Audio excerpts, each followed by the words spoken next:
ఒకనాడు మనం చదువుకునే రోజుల్లో మన క్లాస్ రూమ్లో కళ్ళజోడు పెట్టుకున్న వాళ్ళు ఎవరు ఉండేవాళ్ళు కారు. స్కూల్ మొత్తం మీద ఒక్కళ్ళో ఇద్దరు ఉండేవాళ్ళు. పసిపిల్లల్లో, స్కూల్ పిల్లల్లో, ఆ 10th క్లాస్ లో పిల్లల్లో మామూలుగానే కళ్ళజోడు పెట్టుకోవడం అనేది ఆనాడు లేదు. కానీ ఈ రోజు మన పిల్లలు, అమ్మాయి కానీ అబ్బాయి కానీ కళ్ళజోళ్ళు పెట్టుకునేటువంటి వాళ్ళు పెరుగుతూ ఉండడం మనల్ని చాలా బాధిస్తున్న విషయం. ఇవాళ చిన్న పిల్లలు కళ్ళజోళ్ళు పెడుతున్నది ఎందుకు అని గమనించండి.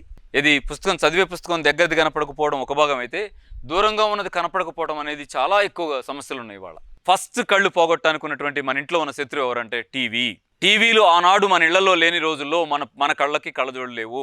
టీవీకి ఎవరైతే దగ్గరగా వెళ్ళి చూస్తుంటారో వాళ్ళకి ఫస్ట్ డ్యామేజ్ కావడానికి ఛాన్స్ ఇచ్చేది ఎక్కడ అంటే, కళ్ళ తీక్షణత ఎక్కడ ఎక్కువ కాన్సన్ట్రేట్ అవుతుందంటే రెప్పగొట్టే ఛాన్స్ టీవీ ఇవ్వదు. మరొకటి ఏంటో తెలుసా? ఇంకో శత్రువు ఇంట్లో పొంచి ఉన్నది సెల్ ఫోన్ అండి. మీరు తీసుకెళ్లి ఇస్తే అంత ప్రమాదకరమైన దాంట్లోంచి వస్తున్నటువంటి రేడియేషన్ వల్ల పిల్లలకు పొరపాటున బ్లడ్ క్యాన్సర్ వస్తే నాశనం అయిపోతున్న కుటుంబాలు ఎన్నండి. ప్లీజ్, మన పిల్లల జీవితాలతో ఆడుకునే రైట్ మనకు లేదు. కాబట్టి కలర్ టీవీలొద్దు, ఆ సెల్ని మీరు వాడుకోండి తప్ప పిల్లల చేతికి సెల్ ఇవ్వాలని చూడకండి. జాగ్రత్తగా దాయండి.